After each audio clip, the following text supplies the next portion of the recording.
Thanks for joining. It's an honor. As I said, you have quite a big of a pedigree of lots of things. So if you'd Thank you. like to just tell us a little bit about you, how are you, and what Yeah, got you where you're at, kind of yeah. thing.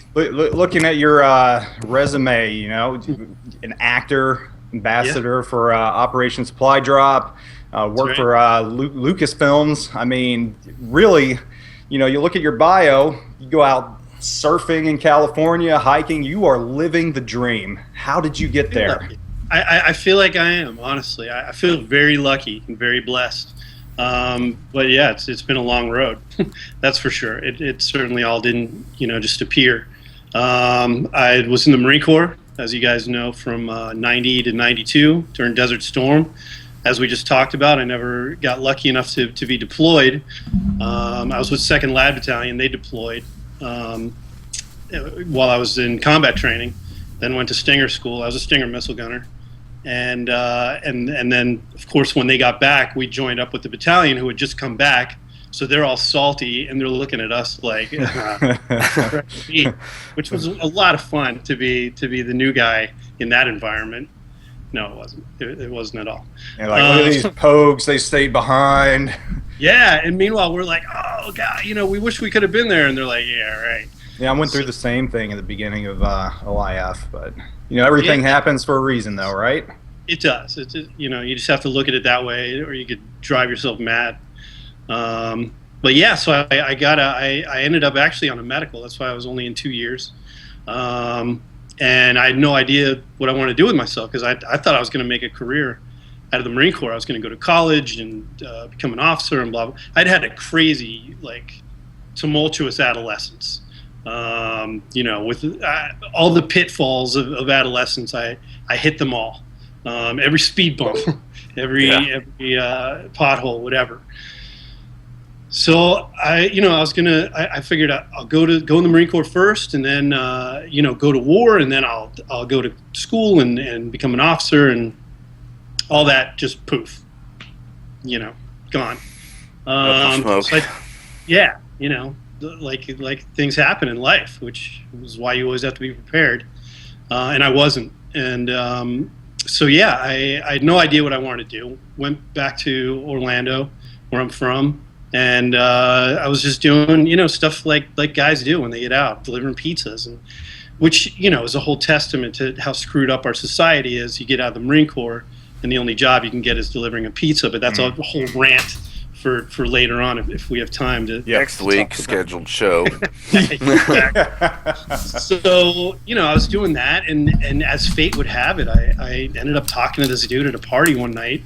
And he was telling me about this school he was going to called Full Sail, where they, have audio engineering degrees, and you learn how to record live music and bands and make records. I was like, I love music. I didn't even know that was a job. Like, you just, back then, like this stuff was kind of new. You didn't think of it. This is before the internet.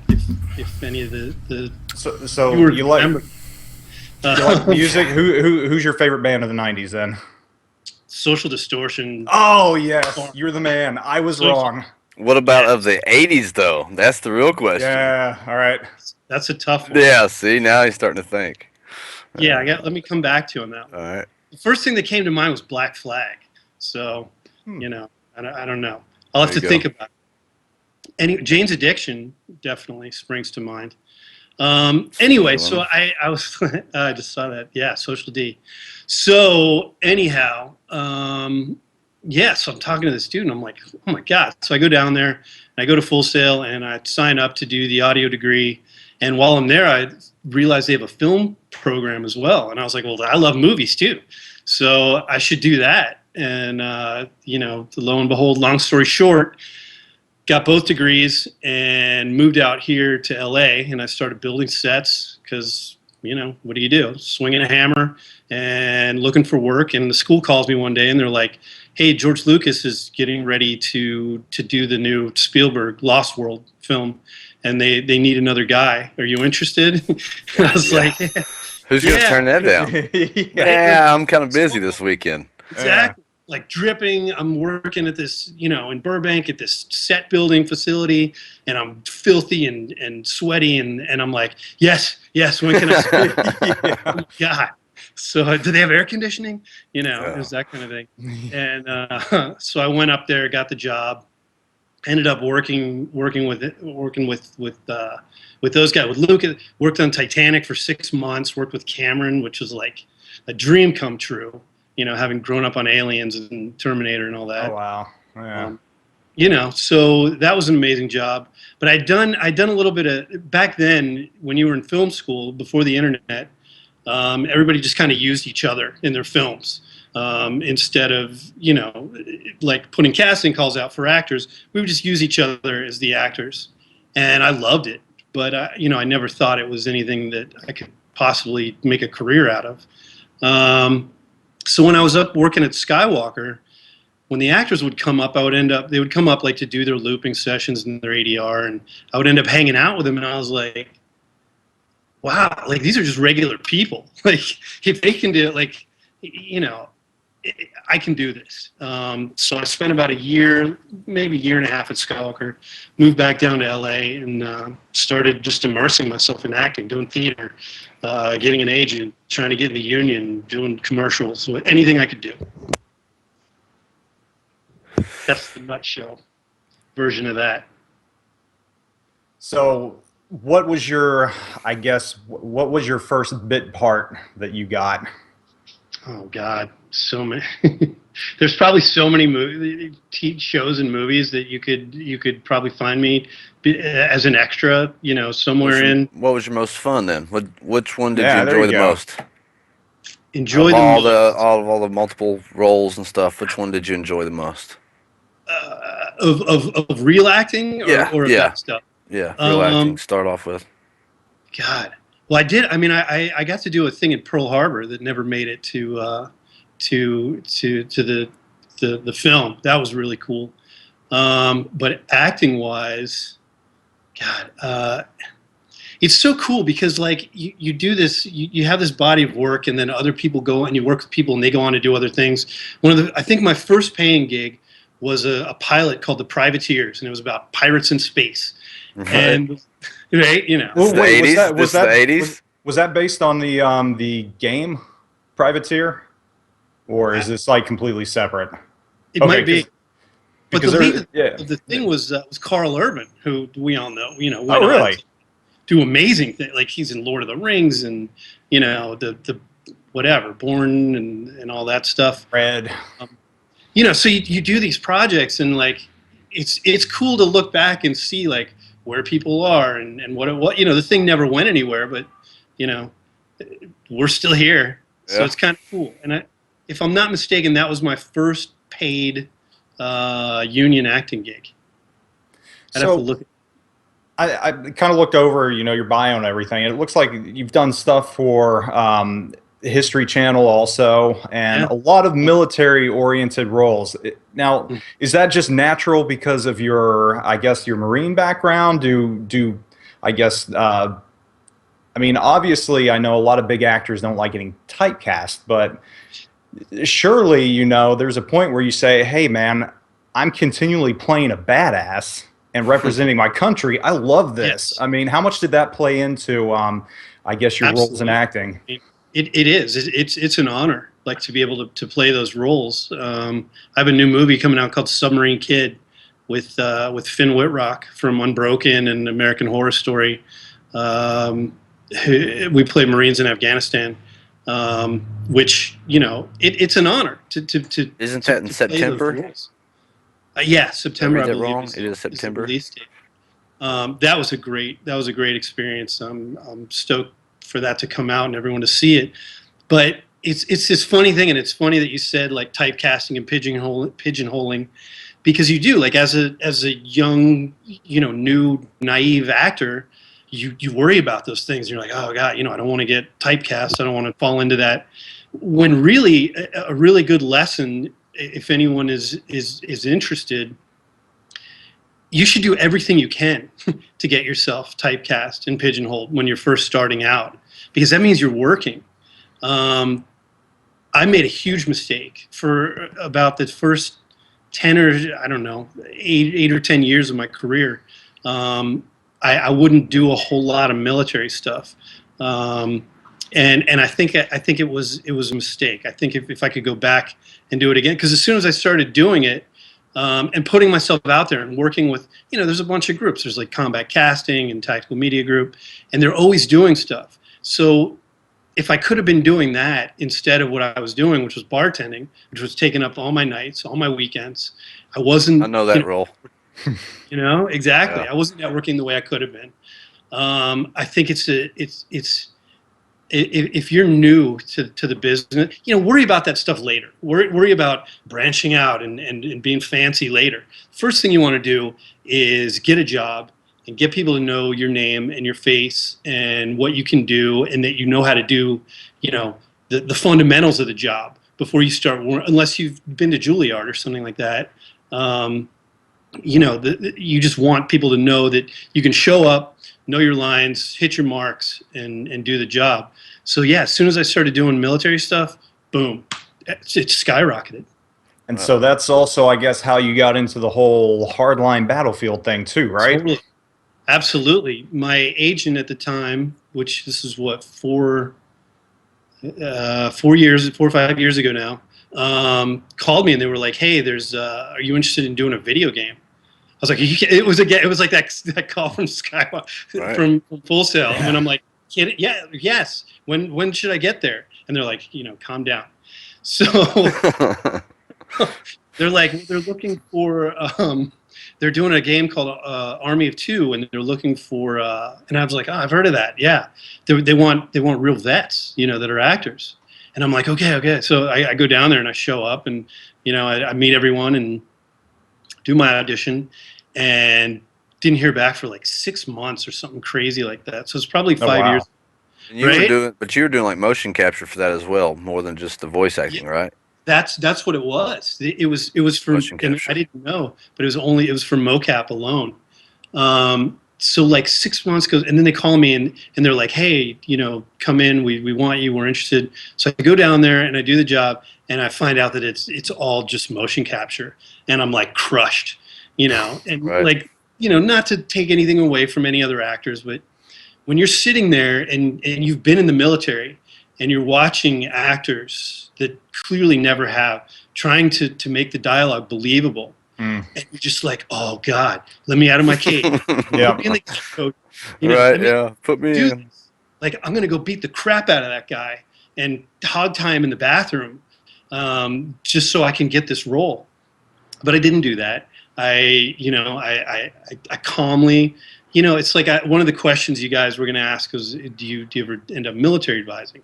I always end up military. I never get paid for it, but I always end up military advising on all of the games and shows, because you get the script and you're like, and it's the same, it's people on the comms going, repeat, and you're like, no, don't say repeat. I say again. Stuff you guys know. Don't say repeat. Yeah. But that's like in the you've seen the movie The Town, right? With Ben Affleck. The biggest thing that kills me in that movie is at the very end when the SWAT moves in, someone fires an M16 and they pull the charging handle back, and I'm just like, why? What? I know. Like, maybe you should have thought of that before you were getting ready to fire. Yeah, I know. Stuff. That's a great movie, but I didn't catch that. But yeah, it is those little things that can take you right out of it. So anyway, the version of it, yeah. It can. So I would just kind of bide my time, and whenever I could, I would kind of tap someone on the shoulder, say, "Hey, are there any voice roles available? Is there any, is there a line? Can I show you my reel?" Just squeaky wheel stuff. All the stuff that I did not do my whole life up until the last 5 years or so of my career. Stuff that, like, if anyone's listening, like, it's true. All of those cliches that people tell you are true. So people are like really sticking screenplays under bathroom stalls and everything. Really? He's like, yeah. Yes. Catch the right guy and just slide it like, here, read this while you're taking one. Yeah. Is that really? If you do it 100 times and it works once, you won. You won the game. You're the winner. So yeah, Got to have you know, some real it drive to was- do some stuff like that. Otherwise a lot of people would you be shy or timid, and wouldn't even want to push anybody's boundaries like that. But you have to, because there's so many people trying to do this. I right. mean, there's a whole, you know, it used to be a whole city of people. Now it's a whole, with the internet, everything's connected. It's a whole planet of people that all kind of want to be in this business, and I get it because I love being in this business, and I understand why other people um, would want to be. Well, you've done several roles for both voice and you said motion capture and other things, but obviously there's a lot of preparation and stuff that goes into take part into that role that you've got. How much different is it for a voice role compared to like a full acting role?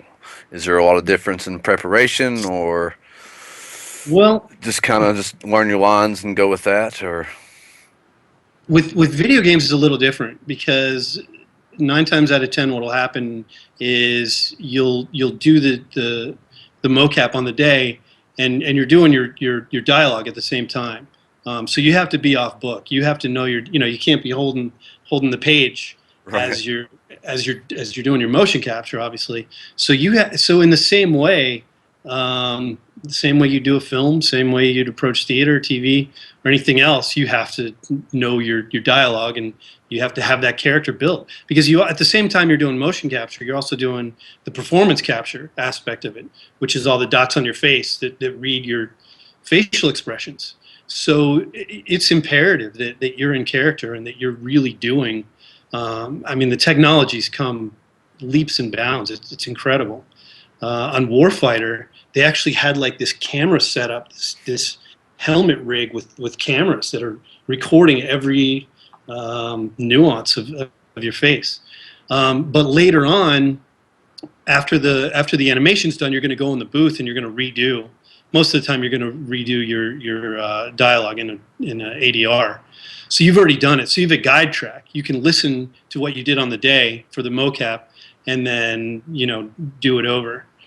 A lot of when you're not doing it that way, say it's a commercial or whatever the case may be, with voiceover, you're just in a booth by yourself, and you have a script. Maybe you've seen it, maybe you haven't, and you have to on the fly make that sound real and like it just popped into your head. And there's no guide track, there's nothing. It's you and your imagination. That's a different kind of challenge altogether, then, right? It is. It is, and that's what I love. And it's also another thing I love about the mocap portion of it is it's the same thing as experimental theater, wherein you don't really have you have like a 2x4. A piece of a 2x4 is a phone, stuff like that. That's really kind of cool and experimental. You don't have wardrobe, like on a film. You have a mocap suit. You don't have sets. You don't have locations. It's you in a blank canvas room with a bunch of other actors. Like that's real acting. That's really where the rubber meets the road to me. Sorry, go ahead. No, Go ahead. I guess about the same time all this is going down, we also have Castle of Glass, which Yes. very, very powerful video. Obviously, a lot of it tied in with the whole Medal of Honor Warfighter launch. But I mean, for service members, the video means a lot because for many it hits close to home. And absolutely. But first question is, I mean, you're at the very end and a very emotional part of the movie. Are you the boy that was at the beginning of the video? Yes. You are. So that is okay. Yeah. Is there a debate going on that I should know about? No, I don't. Not necessarily debate. I just always wondered if that's what it was intended. So I thought that was really cool. That was the hat. That was sort of that's him making the decision to follow in his father's footsteps. It still gets me. I still I just got goosebumps thinking about what was it like filming that? I mean, there's so much. It had to have been emotional. Were the rest of the guys in there? Were they all veterans as well? A lot of them were. Yeah, a lot of them were team guys as well that had lost a lot of teammates very recently to that. I think that was around Extortion 1-7 time. One of the guys that's credited as the writer, there's two SEALs, and on Warfighter, that was one of their hat. That was one of the guys. That was his actual hat that he'd worn. Oh wow. Overseas, and it's a cool story. There's a lot to it, and it was an honor. It was very emotional. I had to audition for that role, even though it was kind of mine. I still had to audition for it. It was let's say it was an audition slash doing what they call a chemistry read with the girls. So they brought in 10 or 12 girls or whatever, and I would read with them, and it was a couple hours, and that's just a brutal day, man. Like, spending that many hours just making little girls cry is just the worst day. It's the worst day. Terrible day. It just sucks. And that was my job for the day. That's what I had to do, is get these girls, tell them. And we used dialogue, and I made up a whole scenario, where my father had been, or their father had been my best friend, and I watched him die. And it was a brutal, brutal day. Maybe even more brutal than the shooting day. So they picked the girl that they picked, and I hadn't read with her. So when I got there on the day, the director pulls me aside, Drew, and he's like, "Hey, just so you know, we picked this girl that production ended up picking. She didn't cry in the audition, so that's going to be your job." Challenge accepted. Right? And I'm like, okay, yeah, no pressure. Great. Yeah, so good. You picked the hardest one. Thanks. Hardest one, right? Yeah. That's my luck. That's the kind of luck I have. Another speed bump along the road, right? Speed bump, because a lot of them had just been amazing, and I had a whole picture in my head of who it was going to be, and so I was like, okay, all right, like you said, challenge accepted. So I meet this little girl. They when she gets to set, they introduce us to introduce me to her and her father. I said, "Hi, nice to meet you," and I immediately walked away. I didn't want them to know me as a person, as a human being, as an anything. I didn't talk to them. I didn't nothing. Just kept my distance the whole day. And I guess it worked, because when we ended up doing it, and I knock on the door and kneel down to tell her, she got there, and God, she did an amazing job. I had to feel like a good accomplishment there. It does. I mean, the thing's got like 119 million views or something like that, and I just can't even. I'm so honored to be a part of it. What was it like when you first saw the completed product? I mean, that had to have just been like, we just put this together. Yeah, I like everyone, I had tears running down my face. I still have a hard time watching it sometimes, and I'm in it. Like, I know it's not real because I was there, but it was real to somebody. That happens to people every day, and that's what's so emotional about it. Well, it's funny because I was talking with a buddy of mine, because Black Hawk Down came on the other day, and my buddy's been deployed, I've been deployed, a lot of people have, and before I deployed, I could watch war movies real easily, but coming back, it's more like, I think I'm gonna pass. It's on, but I'm not gonna watch it. So yeah, it's interesting, the effect that something like even a music video can have on people. It just brings raw emotion out. So, I applaud you all for acting it, and Linkin Park too for, I mean, was that their idea to do the video like that? Or, I mean, I don't know whose idea. I know those guys are real troop supporters. I didn't get to work with them on the day because we didn't film on any of the same days. But everything I know about them, everything I've heard about them, they're real patriots, and they put their money where their mouth is. Like, they have a foundation. They have they really do the thing to help vets.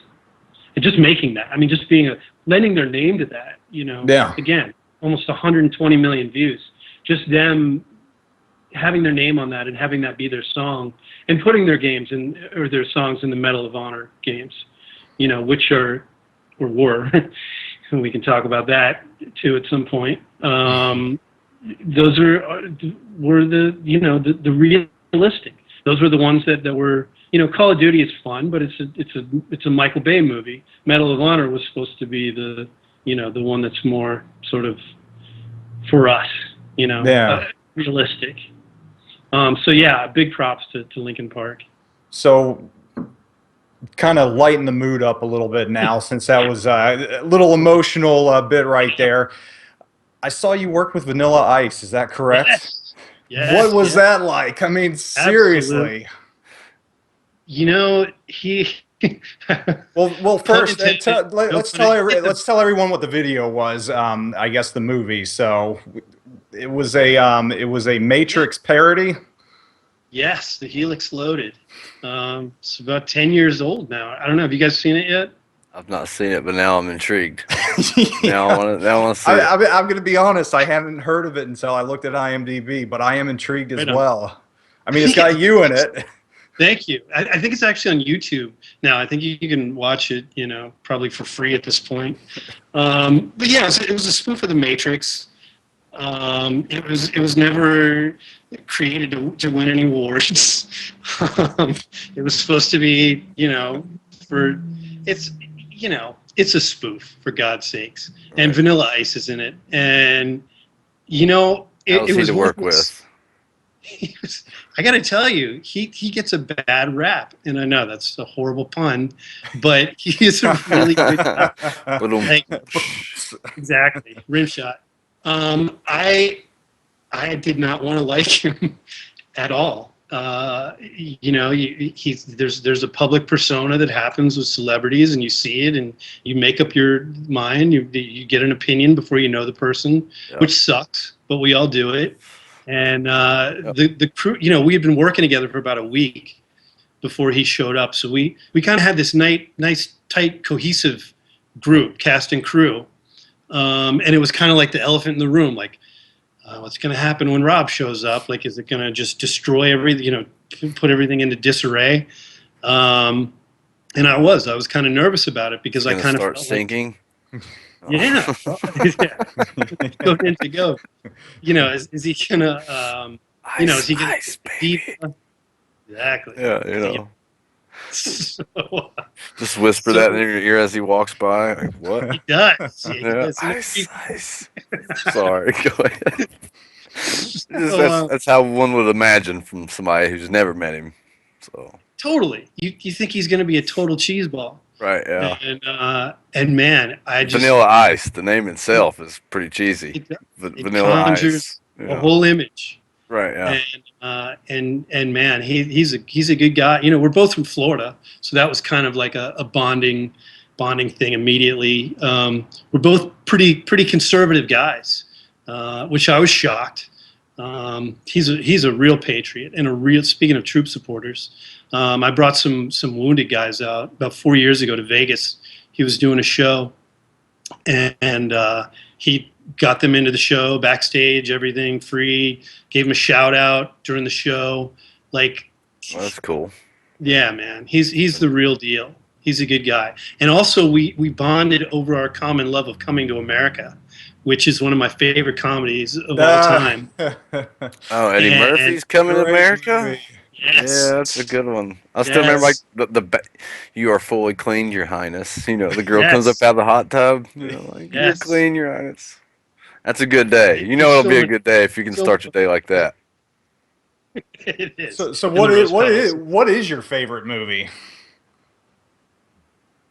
It's such a hard question because I'm such a film nerd. Yeah, I know you got to have your favorite war movie, your favorite comedy, and everything. But what's the one movie that it's like 10 o'clock, it comes on, you've just got to watch it no matter what? Hands down, Braveheart. It's got to be everyone's though. It just is. I don't know. One of the easy ones for me to go back to is One Flew Over the Cuckoo's Nest. Old school Jack Nicholson back in the day. Yes. You're breaking some deep stuff out there. That's a classic. I don't know why, but I've always loved that movie. That's a good one. Because Jack's amazing. He did everything. Big Chief. Braveheart and Shawshank. Shawshank's good. Shawshank. Few Good Men. Speaking of Nicholson, good. Like that's a well done film. Black Hawk Down. Another one that I'll watch it anytime. They did a really good job with that movie. I mean, it had been probably close to a decade since I'd watched it, and I saw it, and I was just like, man, they really just nailed it. I mean, They did. The realism, it wasn't, there's so many things that we hate as vets and as vet supporters when we see in films. The guys that are huge and, jack freaking steroid monsters. John Cena, whatever, nothing against him. I'm sure he's a nice, that kind of, the slow salute. All of the sort of those tropes that drive us crazy. And Black Hawk Down has none of them. Like when you see those guys, like everyone is absolutely believable. So the slow salute is a pet peeve kind of thing, huh? Just kind of the salute in general, And when you get up to the rank of colonel, you salute a colonel, you're gonna get like they're gonna cock their head down and barely lift their hand up and just walk on. It's just like, they're out. Right.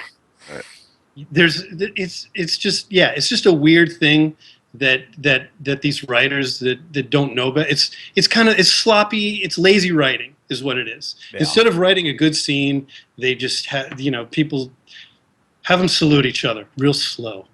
It's Hollywood. It's the Hollywood version. Have you ever left a potential job over sloppy writing just because it was just too broken to fix kind of thing? You just decide, you don't want to be a part of that project? Any of those, maybe? I'm just shooting in the dark. I don't know. No. That's a good question. I've just recently gotten to that point in my career where you can turn it down now. Yeah. Nice. It's a good place to be. Let me tell you, like it took a long time to get there, but it feels good. And I did turn down something recently, and it was like, it was like, you know what? This is not. It's. I hate to use words like beneath me, but it's like I don't need the money anymore. I don't, like go make that, because I'm a pretty laid back guy. I'll try to talk to you. I'll try to, let's figure it out. Let's compromise. But when people are really sticky, and especially people that have never been in the military, or people that just kind of don't know what they're talking about, it's like, you know what? Good luck. So yes, very recently, something like that did happen, and God, it felt really good. It's nice to be there at that point. It took 15, 16 years. Good. I just didn't know if there's any of those that you just like, I'm not going to touch that. I'm not going to put myself involved in that. But I did, I produced a short. I don't know if you guys saw Sovereign yet. No. I produced and co-wrote a short film. 33 military vets were involved in front of and behind the camera, directed and co-written, co-produced, and in the lead role, my buddy Jack Hartnett, who's been around Hollywood for a long time as well, been on Sex and the City. He was in Hitch with Will Smith. He was a captain in the Marine Corps. We wrote this thing sort of as a tribute to the guys, to Benghazi, and sort of a. We don't want to see Hillary get elected, but I don't want to get into politics. But it's a bit of a slam on her, and we want her to sort of answer for what happened over there. Why was the QRF told to stand down? Why weren't those guys rescued? Anyway, so when you start doing your own stuff, that's really where the power is, and that's where the fun is. When you're writing and producing. As an actor, a lot of times the only choices you have is, yes, I will do the role. No, I won't do the role. Maybe you'll get a little bit of leeway sometimes, but, usually not so much. You got to make your own stuff. So when I was in 8th grade, we had a project for Greek mythology, and I was able to make a video, and it was called Pantheon Park. It's about Greek gods that were cloned. I want to see that hit the big screen. I need you to make that happen. I was thinking, is he doing a movie pitch right now? Yes, he is. Yeah. It was fun though. It was fun. Yeah. But, out next summer. Yeah. Did you have a chance to check out Sovereign? I have not yet. I want to though, and actually our technical guy Paul, kind of behind the scenes running this, he has watched it and said it's very powerful video, very very good. So after this, when I get a chance, I'm probably gonna watch that. We'll wife's doing whatever she does, and check it out. Thank you, whoever just said I loved it. That would be Thank Paul. you for that. Yeah, that would be Paul. Right on. Thanks, Paul. It was a labor of love. We really pulled I that got off. some people in the chat that's seen it as well. Everyone's saying it's awesome, such a good Cool. film. It's fantastic. Thank you. So, Yeah, we're trying to make a feature out of it. We'd like to. You know, we got to get the word out. You know, about what happened to these guys in Benghazi. Anyway. So, all right. yeah. Moving on. As we all know, well, not everyone, but you're an ambassador for Operation Supply Drop, which is a 501c3 organization that has a very, very great goal. They provide troops, NATO coalition forces with video game consoles overseas. I know how much that means to the troops. It wasn't around when I was over there. I wish it was, because I know we could have definitely used it. It's a great thing. How did you get involved with this? It is. You know, it was kind of another one of those situations where they were looking for guys, you know, actors that work that are vets that also work in the video. There's apparently we're like unicorns. I guess there's very few of us, which is great for me because I end up getting all these great opportunities. But there aren't that many vets that work in the video game world. Call of Duty doesn't really use vets. Medal of Honor was a big one. EA uses me a lot. And if they're watching right now, vet, want to be an actor, don't like my current job. There you go. It's that one time out of 100. Maybe it'll work, right? You never know, man. Stranger things happen. So yeah, they got a hold of me and they told me about what they do, and I was like, oh my god, just like what you just said. You know, I'm involved in two charities, whatever you want to call them. I hate to use the word charity, but 501c3s, nonprofits. There are two that I would lend my name to, whatever you want to call it, that I'm an ambassador of, which is Operation Supply Drop and the Young Marines program. I don't know if you guys know much about the Young Marines, but what they do is amazing. They take kids. The really interesting thing to me is that they're not a pipeline to the military. They take kids, some that are, you know, at-risk kids, some that are just, you know, kids that want some more discipline, some more order, and they make them into these amazing citizens. And what I was going to say is those two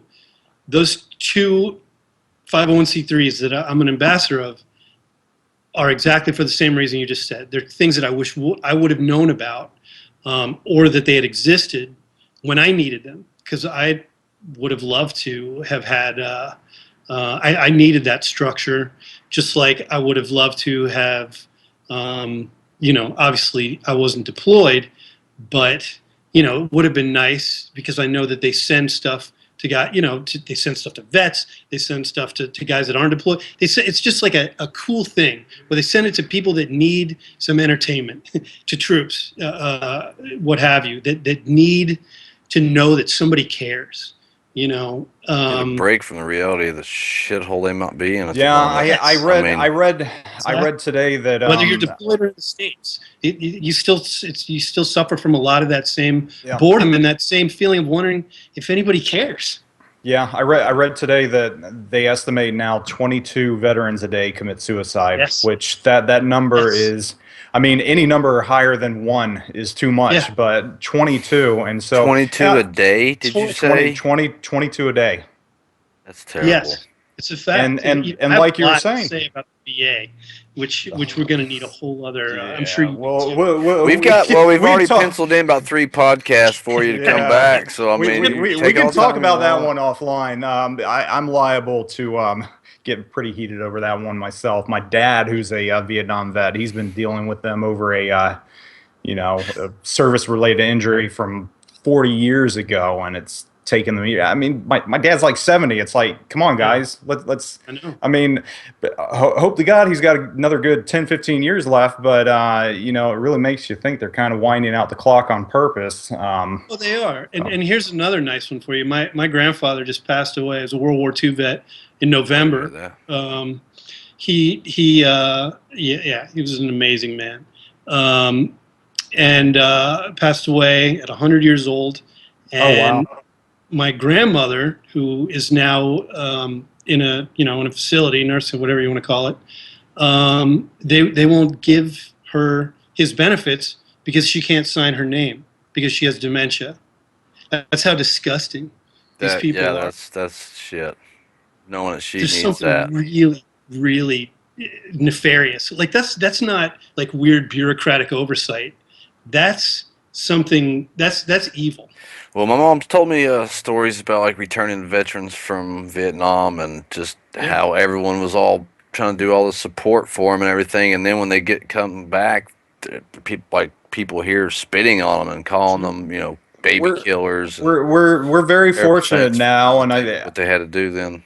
we're Yeah. very fortunate now that things are better than they were. But I mean, there's still a long way to go. Just in I'm not the a veteran, but not I can tell that there's a long way they need to go. His Along, just in how situation with what he had just said, that was yeah, terrible, and that's all over the place. not necessarily in how the I guess public treats us, but just the support pipelines, and that again is why OSD is such a great thing right now. yes. Because I recall about a month ago. On Twitter, someone was saying, "Hey, we've got a wounded vet. All he wants is a Wii right now," and instantly Yeah. it's like, So, "Yeah, we'll got hook one. him up." awesome. I mean, That was I've got one sitting around. I just exactly. Box it up, send if it out. there's a need right there, and that's why it's such a great organization. I mean, It like you is. said, it's not just helping people overseas, but it's just helping veterans, service members in general. So, I mean, Yeah. Just people that need to know that somebody cares, that they made a sacrifice, and that's, vets don't ask for a whole lot as a group, as a subculture, as a whatever. They really don't. And most don't want to hand out. They want to hand up. That's a fact. And anything as far as the VA, that's not an entitlement at this point. That's something that was earned. I don't know. Maybe that's it's not welfare, I guess is my point. It's not a handout. But anything other than that, they just want to know you care, and they want to know that their sacrifice wasn't in vain. And maybe a job wouldn't hurt either, or some type of training. Like there's so much more we could do. Again, that's a whole other show. so you're doing voice work for EA and everything, and they've got Battlefield coming out, they've got Hardline, and you're also working for OSD. So it would seem like these companies are pretty big supporters of the military, wouldn't it? I mean, this. You know, EA has, like any other company, has its positives and negatives. I wish you guys could play the game Medal of Honor Warfighter, the version that we made, not the version that ended up in your on store shelves in your Yeah. game console. The one that we actually made. It was amazing. It was beautiful. It started off. I don't know if you guys know the canon of the story. And it got Of cut the all game. to pieces, didn't it? It did. It started off with Rabbit's funeral, and it was from the first game, and it was beautiful. And we were supposed to go up against Call of Duty. It was like December 2012, I think, something like that. And at the last minute, I guess the brass up top got spooked that it wasn't actiony enough. So they took that out and put this whole sequence where all of a sudden something blows up and it's raining Connex boxes, and we saw this and we were like, "What the heck? What is it? What are you doing? This isn't that's Call of Duty stuff. Like, let them do that. They've cornered that market. This Medal of Honor is supposed to be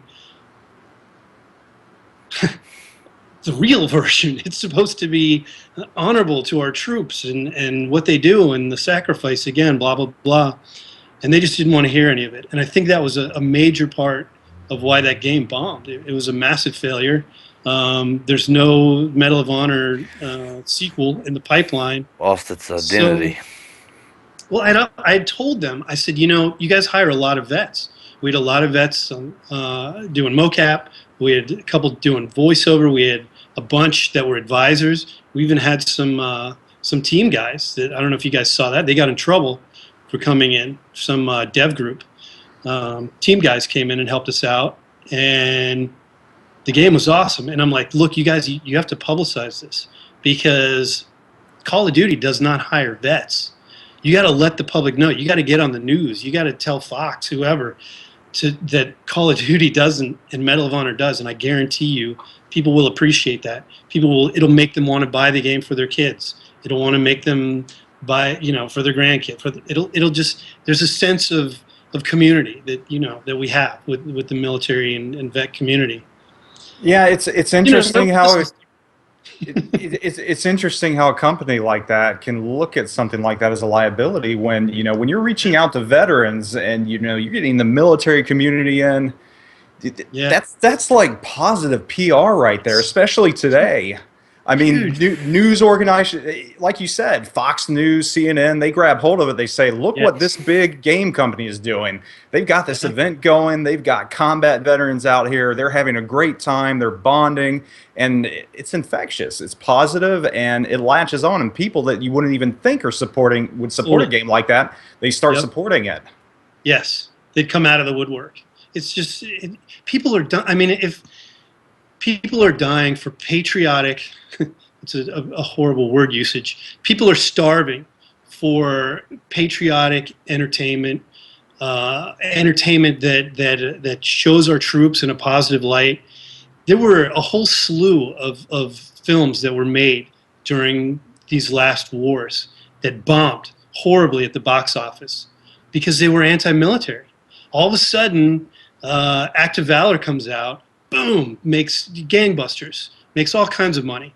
The next year, Lone Survivor comes out, boom, does well. We all know what American Sniper did. That thing made a fortune because people are starving for entertainment that's in line with their values. And Hollywood is not serving them. They're starving. I don't understand it. I mean, I know these companies love to make money, right? Like, why are they just totally ignoring an entire segment, a huge segment of our country, of the world? I think a part of it makes them feel leery of the global brand, maybe, and they feel like they're alienating the rest of the world by focusing on one. I don't know. I'm just which Lone Survivor assuming also there, but no, that's a good theory. But Lone Survivor American Sniper blew that theory out of the water because people all over the world loved it.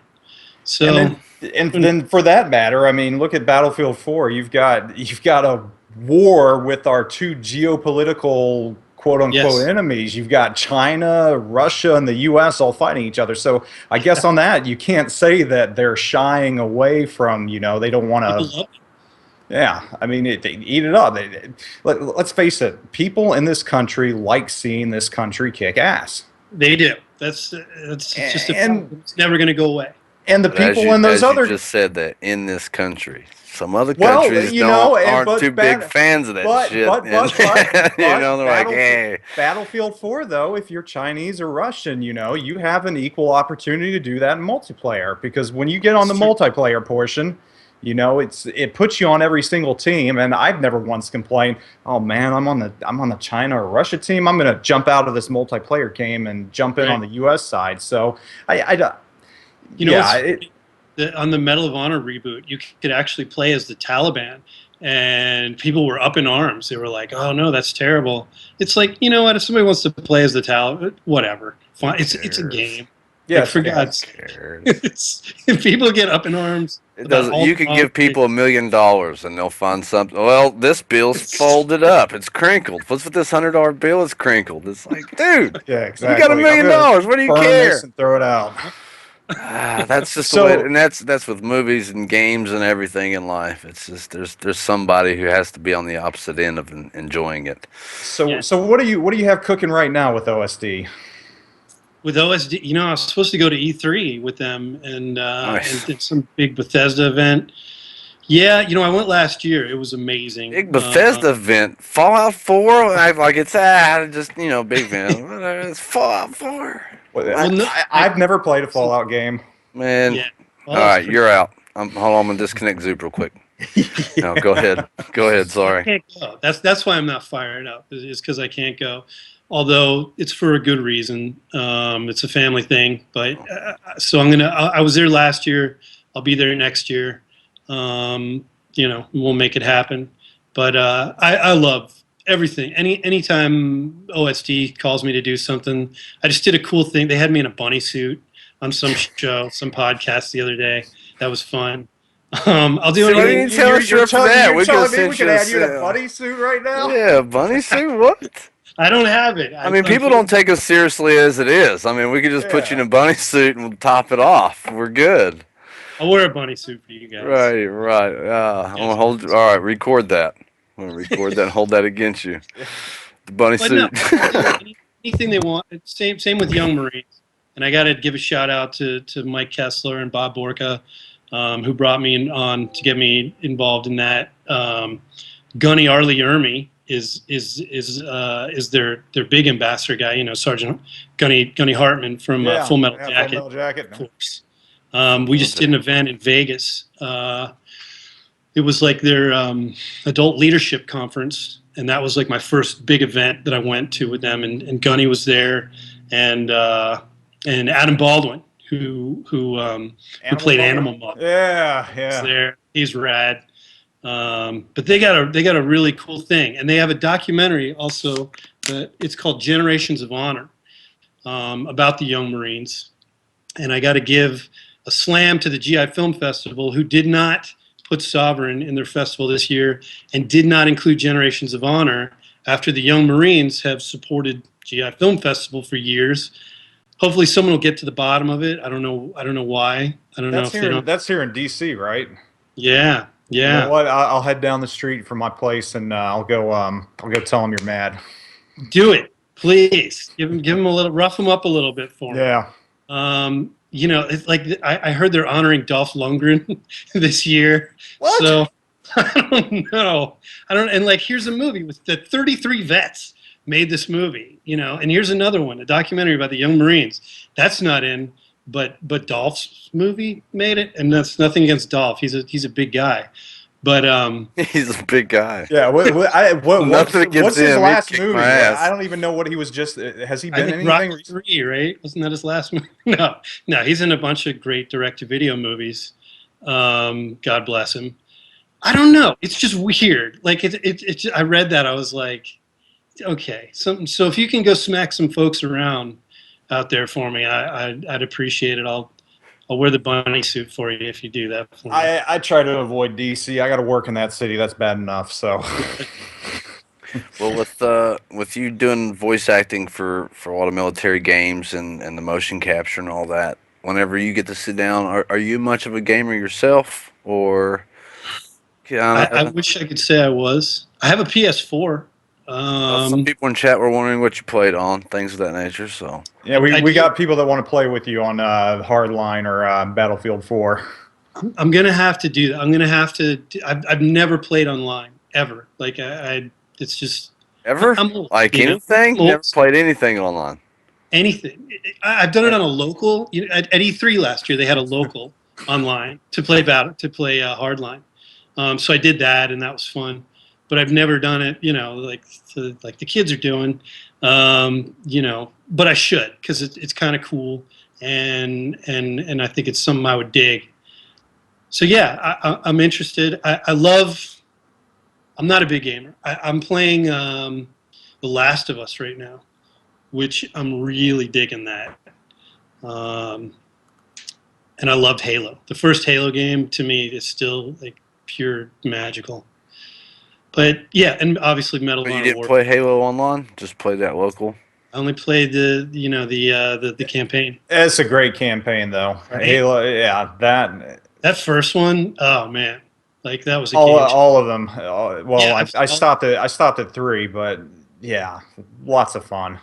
So. Yes, I was never a big Halo fan. It was a little too sci-fi for me, but I did play them. Played them enough at least. PS4, do you take that with you? I mean, I guess you don't play any. Do you play like local? You ever take your PS4 with you to play anything local while you're off on a gig or something, on a job or something? I never thought of that. Mobile gaming, you do. I mean, you just don't game, right? Good idea. Minesweeper. Yeah, old school Minesweeper. Yeah. Like What was I love that's it. Tetris. I am a huge Tetris fan. That little downhill Hey, skier game that's a where the little classic. monster runs out. Exactly. Yeah, I'm just. It's embarrassing, but I'm not a big gamer. I guess like Not being anything. embarrassed by. It's just Yeah, you're an actor. I mean, for Yeah. God's sakes, you don't have to be I'm embarrassed embarrassed. I'm about not a my gamer gaming. like you guys. I'm gonna go do this acting job. And then I'm gonna walk out my front yard, go surfing and hiking. They want to record me again, motion capture and voice stuff. Yeah. I wish I could game with you guys, but Honey, I gotta go to the office, throw up some lines. Yeah. I do. I'm writing a script right now. I'm writing the feature length version of Sovereign, trying to catch up on all my TV show movies and and work and audition. And I wish I would love nothing more than to have just time to game. And God, I remember back in the day, I would spend like 8 hours, just playing. what were you playing back in the day? What was that? Mario or GoldenEye. God, StarCraft. I love StarCraft. Yeah. Doom, the Piece first game? Doom. Doom, yeah. Close Combat, remember that one? That was You a need lot to get your PC set up or Yeah. get your PS4, get some games. There's some incredible stuff you check out. And See, Yeah. you need to involve yourself in the 8-bit salute with the real 8-bit games. yeah, those are fun, man. I mean, those never get old. Contra. I heard Contra was great. Apparently, they haven't sent me. Apparently, the guy from EA got a hold of me today, and they're going to send me a copy of Hardline. I haven't even gotten one yet, so Nice. it's like, And you did voices in it, and right. yeah. And they Sometimes they couldn't, remember, sometimes they forget. It's yeah, we only No, forgot you no. were lead SWAT guy. A year later, here's a game, by the way, and it got lost in the mail. do you Yeah.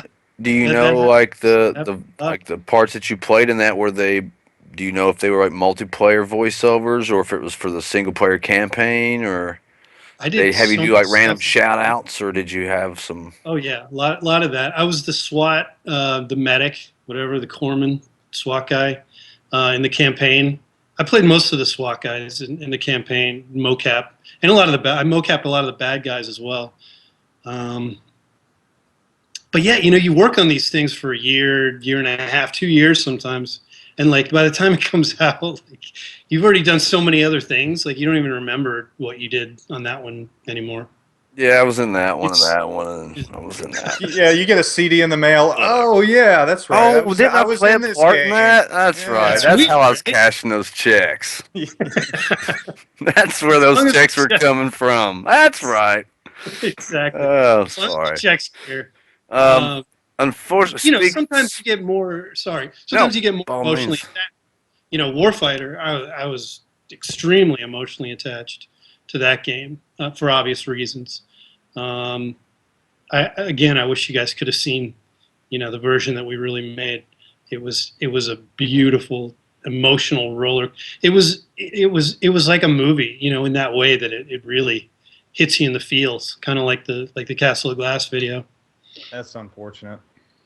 Sorry, I totally cut you off. No, I was just by all means go ahead. Just you were talking about how you're always stressed for time. I was saying you stayed with us for an hour, which we greatly appreciate. If you'd like to Yeah. talk more about anything, whether it be Yeah. Operation Supply Drop or whatever, by all means you can. But Has it been an hour?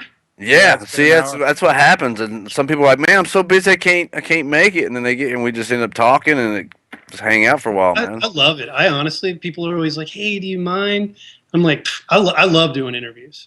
They're usually on the phone, so I'm kind of walking around the house, and so I'm not sitting still. This is a little different, but it's cool. It's fun. I like talking about this stuff because it's what I do. Like, what's cooler than that? Like, plus I get to inject my the social opinions and political views Yeah, about and get 15 that stuff minutes out there. Before we got the call, I started sweating on how to pronounce your last name. I was like, man, I don't want to piss him off. I don't want to say the wrong name. No, dude, No. You've been real I laid back. really enjoy this. You got you a scotch or anything laid back? If you drink it all? I You have a got to go ticket to the gym to- after this, so Heck, Jim. I haven't started on the scotch yet. But Okay. I've been getting my tattoos laser, which is brutal. Like it just sucks. But for work, it's a lot better. It's like if I want to wear short sleeves, I don't have to sit in makeup and get them. What is this? Don't forget to close with the OST outro. I guess that's for you guys. Yeah, Anyway, sorry. short sleeves. I'm like, what's happening on the screen? Yeah. I was like, I'm talking about tattoos. Anyway, so I'm getting them lathed, the ones below the shirt sleeve. So I haven't been able to go to the gym for 3 days because it just burns your arms and it sucks. So I gotta go tonight. So you're doing that just for so no Skype related, just to make it easier on the getting into the roles, or yeah. It's just better. It's just for work. Does it hurt like, for it just coming makes off? things Then when they went on. Oh my god, yeah, going on is nothing in comparison.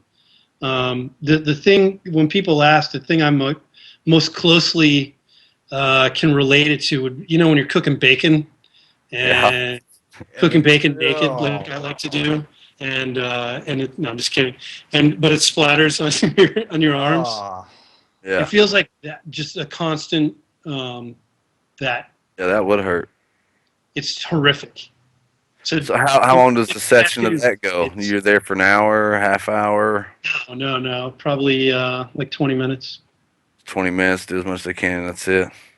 Yeah, because I'm keeping the stuff on my shoulder. I have like a USMC, and I don't want to get rid of that. But just getting rid of that ex-girlfriend's name off your. Okay, like, all of bye, Betty. Betty or whatever. Just top of my head, Betty, whatever you want to call her. All of them. Yeah, there's a whole line. Do they all have you got the whole list and then the X through each one after they've gone, so that when the one X doesn't get mad, like, no, honey, look, she's an X. I think there was a Rockwell painting like that, right? I think I've seen a picture somewhere. I don't know what it was, but all the girlfriends all X'd out. Yeah, yeah. That's good time. Well, you need to go. You need to go listen to some Social Distortion. I was wrong. Get yourself pumped up to go to the gym. Absolutely, Mommy's Little Monster. Right. Man, I'm great band. So absolutely. I hope I got all my shout outs and there's no little. If there's anything else, go for it. You're. I think. I mean, I feel like I did. Hi, Mom. Yeah, I was gonna say or whatever, That, I think right. We talked about OSD and Young Marines and Sovereign and Submarine Kid, right? I think we talked about. Oh yeah, this September, right? Submarine Kid, September, yeah. Any ETA on the full length Sovereign? Any idea? I mean, is it just something you're working on when you get time, or do you? No, I mean we're just about done. I mean we're pretty much done with the first draft of the. There's enough that we're showing investors, Okay, cool. But that's where the rubber meets the road, is money. That's the hard part. But I'm really hoping, with the 3 films we just talked about, doing the business that they did these last 3 years, and people really showing up for pro-American, pro-military films, I think we have a shot. I have another game, Devil's Third. I don't know if you guys know about that one. That's coming out at some point this year. I'm not familiar with that. Devil's Third? Yeah, Nintendo. It's the guy who did. Nintendo even has that name with the way they are about game, like having devil in the title of their name. Just sounds. I know. This is like from what I hear, this is like sort of their first foray into more like mature, whatever you want to call it, content. Interesting. But it's really cool. I play a Delta operator in that one, Delta Nick, and Danny Bilson directed it, and the Japanese guy who produced Ninja Gaiden. Remember that game? Ninja Gaiden. Yeah, I do remember the game, but the name is. He did that in Dead or Alive, I think was his other one, and this is like his new big, return to form, whatever. But it was interesting because he only speaks Japanese. Well, I don't know what else he speaks, but I know he doesn't speak English. And so that's fun. That's a good time. with the language barrier. But I think we made a really good game. I think there's a trailer up for it already. If you guys want to check that out. And it was Devil's what? Devil's Third. Devil's Third. Devil's Third. I'll check that out. I'm actually looking forward to the Matrix spoof. I want to see that. Yeah. You'll dig it. It's funny. Like I said, it's not going to win any. Is there a hidden scene in there where you're like running around in a rabbit suit? Maybe. There's someone in a rabbit suit. There is somebody. Actually.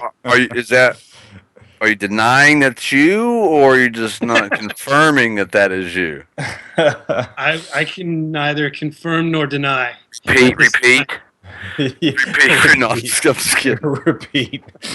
Leslie just showed up. Hey, want to say hi to everybody? I'll say hi. This is Leslie, my Emmy award-winning girlfriend, fiance, whatever. Hello. Hi. How are you? I'm good. How are you? Doing well. Doing Thank good. you very much. Doing very good. All right, we're gonna pencil you in for next week. Yeah. Be on the show next week, maybe. Do you like my hat? I do. Yeah. Rock on. Good. Guns and coffee. Guns and Nice. coffee. Need Nice. that hat. That's a I good got that hat. while shooting a saw in Las Vegas. Now, there's not many women that can say that now. Oh, I got that while I was shooting a saw. Was that You a know, SHOT like- show? Did you go to SHOT show for that? It was for the Young Marines Ah, nice. leadership. Yeah, Nice. we were there for that, and then we found this place where you can shoot automatic weapons. Battlefield Vegas, it was Yeah. called. Oh, that's what it's called, really. Ah. What, like a day rental, like you're going to Six Flags, but it's just guns and ammo, or what? I mean, Just more on your house to pay It for a was. day. It is Yeah. crazy. pricey. $50 for 20 rounds, Yeah, Oh, wow. that's it. right? It was kind of worth it. 50 Okay. bucks for 20 rounds? I've got my many memories did from you shoot, basic. though? I'm good with those. Yeah, exactly. I didn't shoot at all. It's over before you can say $50. Yeah. That works. Awesome.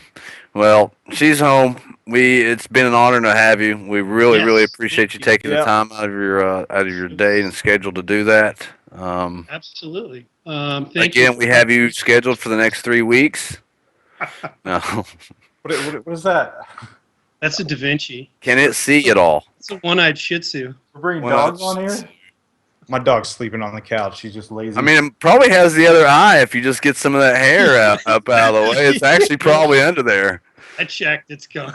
Oh, you did check. Yeah, you're born. it's gone. Okay. All right. Well, thank you. Thank you so much again for having me on. I Thank really you. appreciate it. It's we been a real appreciate honor. It has. So it yeah, has. the next 3 weeks, is that what you said? Penciled in? Yeah, we've got you for the next 2 weeks. Well, Yep. yeah, let's see. You next week, then it'll be your fiance the week after, and then you in the bunny seat third week from then. So just go ahead and make sure you got the day clear, and we're gonna do this. You know. Yeah, can't I'll bring you on a non-DRMB podcast, and we can talk politics for an hour. I would love it. Yeah, we're staying away from that here, though. We have a Surprised there's not diverse more of those audience. podcasts, honestly. Yeah. Ex-vets just talking about the political bullshit going on. That is a good podcast. And just have a different one on every week. Because vets have a lot to say. Yeah, I would imagine there's plenty to. All right, so we're gonna go ahead and schedule that. No, Yeah. That's let it. I'm trying to plan ahead, man. Anyway, we won't take any more time. Soup, if you'd like to fall out there. Yeah, Thank you, Scott. once again, Pleasure. thank you. Thank Give you. you a, Thank I'll give you a slow salute off of that one. Salute to you, Bex. I'm not gonna piss off any veterans by doing that. I'm not a veteran, so I'm not gonna do that. No slow salute. Yeah, he's a vet. Thank you for your service, sir. Yes, Well, thank you. thank you for your support, and we've got a number of vets out here in the chat right now. A lot of DRMB members are vets, so we appreciate your support, and that's why we love OSD also. Me too. Semper Fi. Sweet. All right. Well, we won't take more time. Zoop, you want to do a OSD lead off?